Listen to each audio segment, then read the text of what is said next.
delta x1, delta x2, delta x3. If I will take these delta x1, x2, x3 be too small, that it will be my continuous series. Okay, that means this one delta x1, this one delta x2. That means this summation will be like a continuous series. And for continuous, we do not use summation. Instead of summation, we use a certain term which is called integration. This integration is similar to summation, that means addition of numbers.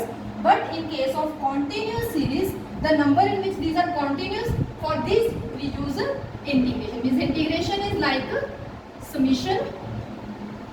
Means here it was summation f of x I delta x I, and I goes from I to 1 to up to n. And here n is approaches to infinity, that is limit n approaches to infinity. This is called my integration. That means integration will be equal to f of x dx. That means f of xi dxi. We write it as f of x dx, and values of x goes from starting to end.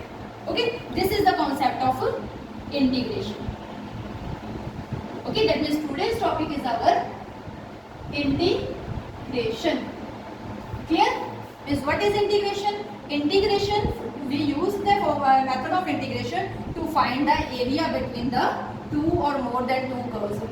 There is one curve and there is one x-axis. We used this formula to find area between y is equals to fx and x-axis. Clear? This is the concept of integration. We have also done differentiation, derivatives. What is derivative? In the derivative, there is some y is equals to f of x. We used to find the rate of change of y with respect to x. There we were dividing y of f, y is equal to f of x into small parts.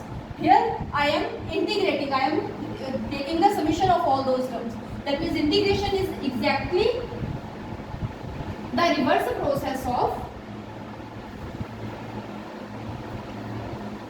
differentiation. Okay, means differentiation and integration are exactly opposite to each other. Okay, the formula which we have derived in the differentiation chapter, okay, the exactly same formulas we will use, but in the quite reverse process. For example,